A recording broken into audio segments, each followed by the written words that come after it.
BJP party రానప్పుడు ఎన్ని దాడులు జరిగినాయి, బీజేపీ వచ్చిన తర్వాత ఎంత తక్కువ చేసింది అనేది.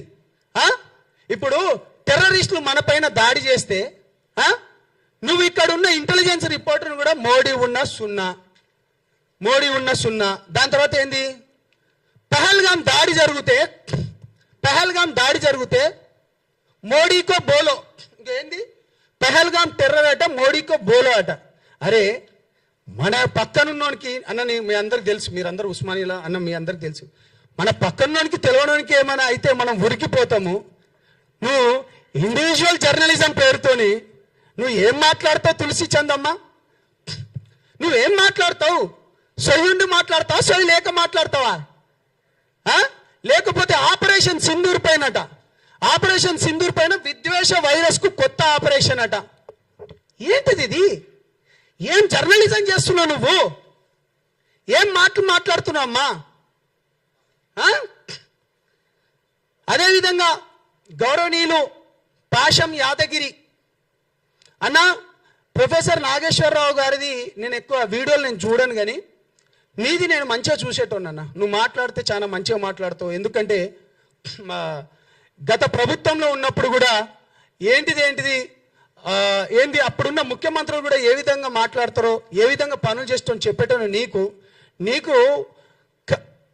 కాటికి కాలు జాపుతున్నావు నువ్వు కూడా ఇట్లా మాట్లాడడం పద్ధత అన్నాను? గౌరవం ఉందా అన్న? నువ్వు మాట్లాడే ఏమైనా ఇంగిత జ్ఞానం ఉందన్నా?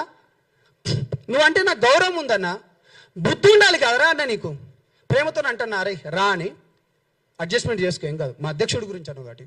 అరే పాషం యాదగిరి అన్న, ఏం మనిషిరా అన్న నువ్వు? 5 పెళ్లిళ్ళు చేసుకో, నిన్నెవడు చేసుకోవద్దన్నారా? రాజ్యాంగబద్ధంగానే చేసుకున్నాడు గారా. ఏంద్రా ఈ పెళ్లిళ్ళ గోలా? ప్రతిసారి ముండా కొడుకులకు అరే మొగోడు చేసుకున్నారా పై బాగా అర్థం చెప్తున్నా, తెలంగాణ ముచ్చట్లే చెప్తానా. ఏంద్రా మీ బాధ? రాజ్యాంగం ప్రకారమే చేసుకున్నాడు. ఏనంటే 3 పెళ్లిళ్ళు, అరే వేషాలు వేసేటోళ్ళు, బూడిదలు పూసుకునేటోళ్ళు. నీకు వద్దన్నమన్నా.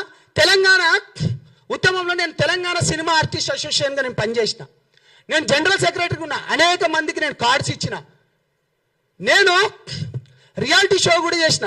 మరి తెలంగాణ వచ్చినప్పుడు ఇదే రసమై బాలకిషన్ అన్న అప్పుడు ఒక మంత్రిగా ఉండేటోడు 7 ఎకర్ల మీటింగ్ కూడా జరిగింది. అప్పుడు నాగార్జున గారు, చిరంజీవి గారు కూడా వచ్చింది అనుకుంటా. దాని తర్వాత చాలా మంది హీరోలు వచ్చిండ్రు. తెలంగాణ ఆంధ్ర ప్రాంతం విడిపోయినప్పుడు ఇది మీకు తెలవాలి కాబట్టి చెప్తాను. ప్రతిసారి సినిమాలు మీవి, బూడిదలు మీ తెలవాలిరా భయ్. మీకు 300 కోట్లు ఉండే అప్పుడు తెలంగాణ మన తెలుగు ఫిలిం ఛాంబర్లో. అప్పుడు అది ఏపీ ఫిలిం ఛాంబర్ అని ఉండే. 300 కోట్లు ఉంటాయన్నా, మీకు తెలవాలి. నేను చెప్పిన, అరే మీరు 150 కోట్లు తీసుకోండి, మేము 150 కోట్ల లెక్క తీసుకుంటాం. అప్పుడున్న తేజాతోని, దాని తర్వాత ఇప్పుడు ఇతను ఉన్నాడు కదా రాణా వాళ్ళ ఫాదర్ పేరు సురేష్ బాబు, వాళ్ళతోని మాట్లాడుకొని మేము అప్పుడు ఒక స్కూల్ కూడా పెడదాం అనుకున్నాం. అరవింద్ గారితో కూడా నేను అప్పుడు మాట్లాడినా. అటువంటిది తెలంగాణ వచ్చిన తర్వాత నీ తెలంగాణ వచ్చింది, అయిపోయింది. మరి ఎవడు విడగొట్టలే? మరి దాన్ని ఎవడు తీయలే? మరి ఇప్పటిదాకా 13 ఏళ్ళు అయింది. ఒక ఫిలిం ఛాంబర్ ఏమైనా ఉందా? రసమై బాలకిషన్ అప్పుడు అన్నాడు, తెలంగాణ వచ్చింది, అయిపోయింది, ఇంకేం లేదు. బుద్ధి ఉండాలిరా, తెలుసుకోండి. మేము కొట్లాడినాం. ఒక నీతి నిజాయితీ పరుడు పైన మాట్లాడితే ఈ విధంగా ఏం కాళేశ్వరం పైన మాట్లాడదాం పాండి? నిజంగా మీకు చిత్తశుద్ధి ఉంటే మీరు ప్రతిసారి అంటారు కదా ఎస్సీ ఎస్టీ బీసీ బిడ్డల గొంతుక లెక్క అంటారు. మీకు దమ్ముందా? రండి పోరాడదాం. ఇవాళ ఇక్కడ ఉన్నాయని ఎవరు? ఒక బీసీ బిడ్డ కాదా? ఒక బీసీ బిడ్డకు నామినేటెడ్ పదవి ఇయ్యలేదా? ఇక్కడ హిమైత్ నగర్లో టీటీడీ బోర్డు చైర్మన్ ఆ టెంపుల్కి, ఇంకో అతనికి మహేందర్ రెడ్డి గారికి మన బోర్డు మెంబర్ ఇయ్యలేదా? ఏం మాట్లాడుతున్నావు నువ్వు? నిజంగా ఇన్ని విషయాలలో పవన్ కళ్యాణ్ గారు చేసిన పని ఏంటిది? ఏం తప్పు చేసిండు అంటే 6 ఏళ్ల పాప చనిపోయినప్పుడు, చైత్రాబాయి అని చనిపోయినప్పుడు తన గురించి వచ్చి కొట్లాడడం పవన్ కళ్యాణ్ గారు జనసేన పార్టీ చేసింది తప్ప దాంట్లో ఉన్నందుకు?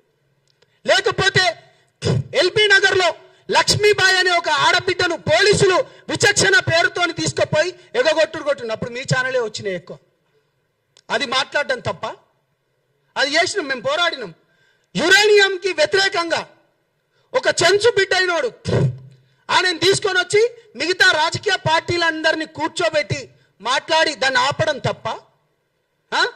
దాని తర్వాత ఇంటర్మీడియట్ బలిదానాలు కావచ్చు, లేకపోతే ఇంజనీరింగ్ కాలేజీలలో వేల కోట్ల స్కామ్ జరుగుతుంటే వాళ్ళు ఉన్న ఫీజు కంటే ఎక్కువ తీసుకుంటా అంటే అది దానిపైన పోరాటం చేసింది తప్ప, లేకపోతే తులసి చంద్ గారు మొన్న మీరు మంగ్లీ కేసు 9 మంది చనిపోయినరు, మీరు మంగ్లీని తీసుకొని వచ్చి ప్రెస్ మీట్ పెట్టిండ్రు, పాడ్కాస్ట్ చేసిండ్రు, కానీ బాధితులను తీసుకొని వచ్చి చేసినావా అమ్మా నా బంగారు బిడ్డ? మీరు బాధితుల తరపున మీరు ఎప్పుడు లేరు. 9 మంది చచ్చిపోతే కొట్లాడింది నేను. మేం పోయి అక్కడున్న తమ్ముడు గిరిజన సంఘాల నుంచి అశోక్ కానీ, లేకపోతే సేవాలాల్ సేన మైదాన ప్రాంతం వాళ్ళు మన రఘురాం కొట్లాడిండు. ఎప్పుడైనా నువ్వు కొట్లాడినవా అమ్మా? ఏం మాట్లాడుతావమ్మా నువ్వు? లగచర్ల భూములకు రైతులకు బేడీలు వేసినప్పుడు జనసేన పార్టీ కొట్లాడింది. కాబట్టి మీడియా మిత్రులందరికీ నేను మళ్ళీ చెప్తున్నా, చేతులెత్తి దండం పెడుతున్నా, తెలంగాణ ప్రాంతం అనేది మనని ఒక్కసారి అన్నా అంటే గుండెలకు హత్తుకునే ప్రాంతము, మనము గుండెలలో పెట్టుకొని చూసుకునే ప్రాంతము. అంతేగాని ఇష్టం వచ్చినట్టు అరే బక్క జడ్సన్ నువ్వంటే నాకు ఇష్టం అన్న ప్రేమతోనే తిడతాను, నీ తమ్ముడు లెక్క బుద్ధి ఉండాలి. ఇంకా నీకంటే ఎక్కువ బూతులు బ్రహ్మాండంగా మాట్లాడతా. ఏం మాటలు మాట్లాడినారు వెదవా? చెక్కగాడు, లేకపోతే బుద్ధి ఉందా, తొక్కుతా అంటావు. అరే ఇది ప్రజాస్వామ్యం రా భయ్. నీకెట్లా మాట్లాడాలి, రాజకీయ పార్టీలు ఏ విధంగా పోటీ చేయాలో రాజ్యాంగం మాకు కూడా కల్పించింది, ఆ హక్కు మాకు కూడా కల్పించింది. కాబట్టి విశ్లేషణ పేరుతోని నేను చివరిగా మాట్లాడే ముందన్నా, మోదీ గారు భారతదేశానికి అత్యున్నత 2వ ప్లేస్లో ఉన్నది అమిత్ షా గారు. ఒక రాష్ట్రానికి ఉప ముఖ్యమంత్రిగా ఉన్న పవన్ కళ్యాణ్ గారు, ఒక మంత్రివర్యులు ముగ్గురు మాట్లాడుతున్నట నాకు సోర్స్ వచ్చిందట. ఇప్పుడు పవన్ కళ్యాణ్ గారిని అట అమిత్ షా గారు క్లాస్ తీసుకున్నారు, లేకపోతే జగన్ గారి గురించి ఇది మాట్లాడిండ్రు అని చెప్పడం వేరు, మాట్లాడేసిండ్రు అని చెప్పడం వేరు. నేనేమంటున్నా, నువ్వు ఆల్రెడీ జరిగిపోయిందని చెప్తున్నా. నువ్వు పెట్టాలిగా, నువ్వు ప్రొఫెసర్ నాగేశ్వరరావు రిటైర్డ్. కాబట్టి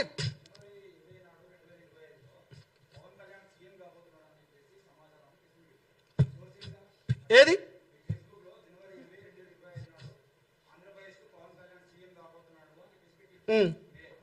అవును,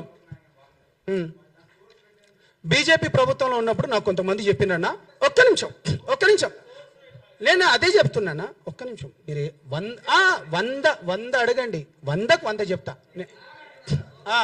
సోర్సు బీజేపీలో ఉన్నాడు. ఇప్పుడు మన ఓల్డ్ పీజీ హాస్టల్ దగ్గర మన అనేక.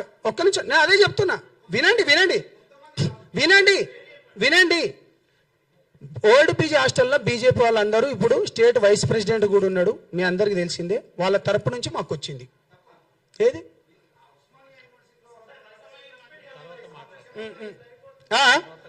చలో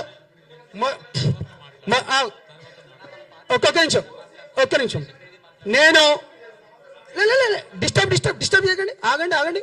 మీ ఒక్క నిమిషం మీరు బ్రదర్స్ మీకు గంటగా ఒక్క నిమిషం లైవ్ జరుగుతుంది. సాయంత్రం రాత్రి వరకు కూర్చుందాం, ఎక్కడా పోయేది లేదు. మీరు ఉండేది మన క్యాంపస్ దగ్గరనే, నేను ఉండేది మన క్యాంపస్ దగ్గరనే. వినండి. వీళ్ళందరూ మాట్లాడిన తర్వాత నువ్వు ఎన్ని క్వశ్చన్లు అన్నిటికీ సమాధానం చెప్తా. రాత్రి వరకు కూర్చుందాం. బాజాబ్తా చెప్తున్నాం. హిందూ ధర్మం పైన, దేశం పైన మాట్లాడుతున్న పవన్ కళ్యాణ్ గారిని వ్యక్తిగత హననం పేరుతోని, విశ్లేషణ పేరుతోని కానీ, లేకపోతే ఇండివిజువల్ జర్నలిజం పేరుతో కానీ మీరు ప్రజాస్వామ్యంలో రాజ్యాంగం ఏమిచ్చిందో దానిపైన మీరు మాట్లాడుకోండి, మేము కాదనడం. కానీ వ్యక్తిగత హననానికి పోతే బాగుండదు. తస్మత్ జాగ్రత్త వెదవల్లారా అంటున్నాం. మిత్రుడు మన నందగిరి సతీష్ గారు మాట్లాడతారు, తెలంగాణ ఉద్యమంలో పనిచేసిన వ్యక్తి.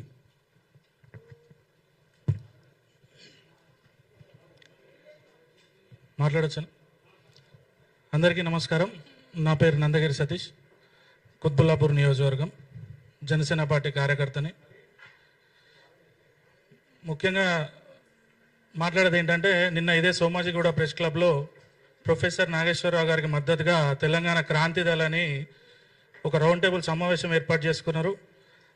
అందులో వాళ్ళు మాట్లాడిన తీరు కానీ మా అధినేత పవన్ కళ్యాణ్ గారి గురించి వాళ్ళు మాట్లాడిన మాటలు కానీ జనసేన పార్టీ శ్రేణులకు కావచ్చు, యావత్ భారతదేశంలోనే ప్రపంచ స్థాయిలో ఉన్న పవన్ కళ్యాణ్ గారి అభిమానులు కావచ్చు నచ్చలేదు. ఎందుకంటే అది తెలంగాణ మీద ఆంధ్ర ఇనుప బూట్లు అని ఏదో హెడ్లైన్ పెట్టుకొని బ్యాక్గ్రౌండ్లో పోస్టర్ పెట్టుకొని మాట్లాడారు. అసలు ఈ అంశాన్ని, అసలు ఈ సమస్యని లేవనెత్తింది ఎవరు? ప్రొఫెసర్ నాగేశ్వరరావు గారే కదా. మా నాయకుడు ఏదో మోడీ గారికి, అమిత్ షా గారికి వెళ్ళి ఏదో ఆర్థిక నేరగాన్ని అరెస్ట్ చేస్తే తప్ప ఆంధ్రప్రదేశ్ని అభివృద్ధి చేయలేను అనే బాధతోటి ఏదో ఆయనను అరెస్ట్ చేయండి అని మాట్లాడినట్టు, ఈయన ఏదో పక్క రూమ్లో రికార్డింగ్ పెట్టి లేదంటే సీసీ కెమెరాలు చూసి మాట్లాడినట్టు ఆయన ఏదో చెప్పిండు. దానికి ఊకదుంపుడుగా వీళ్ళందరూ ఎగేసుకొని నిన్న వచ్చిర్రు. ఒకటి, ఆయన ముఖ్యమంత్రిగా ఉన్నప్పుడే ఆయన సామ్రాజ్యాన్ని కూల్చి మోడీ గారి, చంద్రబాబు గారి ఆధ్వర్యంలో కూటమి ప్రభుత్వాన్ని ఏర్పాటు చేసిన ఘనత పవన్ కళ్యాణ్ గారిది ఆంధ్రప్రదేశ్లో. అదేవిధంగా నిన్న తెలంగాణలో మేధావులు, విశ్లేషకులు అని చెప్పుకునే కొంతమంది ఇదే ప్లేస్లో నోటికి ఎంత వస్తే అంత మాట్లాడుతూ ఇష్టానుసారంగా కళ్యాణ్ గారు ఏనాడు కూడా తెలంగాణ మీద విషయం చెమ్మింది కానీ, తెలంగాణకు వ్యతిరేకంగా మాట్లాడింది కానీ, రాష్ట్రం విడిపోద్దు అనే మాట కానీ ఏ ఒక్కరోజు కూడా ఎప్పుడు కూడా అనలేదు. మీడియా మిత్రులు మీ అందరికీ కూడా తెలుసు. ఏదో చిన్న చిన్న 2-3 ఉంటాయి, 11 రోజులు అన్నం తినలేదు అది ఇది అని చెప్పేసి. ఆయన ఎందుకు తినలేదు అనాల్సి వచ్చింది అంటే, తెలుగు మాట్లాడే వాళ్ళము, కలిసి ఉండాల్సిన ప్రజలము ఈ రాజకీయ కుట్రల వల్ల, రాజకీయ స్వార్థ నాయకుల వల్ల విడిపోతున్నారనే ఒక బాధతో తినలేదన్నాడే తప్ప ఏదో ఆంధ్ర తెలంగాణ విడిపోతుంది, ఆంధ్రలో నీడికి వెళ్ళగొడతారు అనే ఆ బాధతోని ఆ మాటలు మాట్లాడలేదు. దాన్ని వక్రీకరించేటోళ్ళు 100 రకాలుగా వక్రీకరించారు, అది వేరే విషయం. ఇంకోటి ఏంటంటే, ప్రాంతీయతను విస్మరించని జాతీయవాదం అని చెప్పి జనసేన పార్టీ 7 సిద్ధాంతాలలో ఇది ఒక సిద్ధాంతము. ఏనాడు కూడా ప్రాంతీయతను విస్మరించిన దాఖలాలు మా నాయకుడు చేయలేదు. మా స్టేట్ ఇన్ఛార్జ్ గారు కానీ, మా తెలంగాణ నాయకులు కానీ ఎప్పుడు కూడా ఆంధ్రాకి వ్యతిరేకంగా కానీ ఎప్పుడు కూడా మాట్లాడలేదు. ఎందుకంటే ఈరోజు ఇప్పుడు కుకట్పల్లి, కుత్బుల్లాపూర్, షేర్లింగపల్లి ఏరియాలు తీసుకుంటే దాదాపు సెటిలర్ ఓట్లేసే తప్ప ఎవడైనా సరే, ఆడు తెలంగాణ కావచ్చు, ఆంధ్ర కావచ్చు, ఏ పార్టీ ఎవడైనా సరే సెటిలర్ ఓట్లేస్తేనే గెలుస్తారు. అది మీ అందరికీ కూడా తెలుసు. మేజర్ పార్ట్ వాళ్ళదే ఉంటుంది. ఎవరైనా సరే రాజకీయాలు వచ్చినప్పుడు, ఇప్పుడు వీళ్ళందరూ నిన్న మాట్లాడిన కుహానా వీళ్ళంతా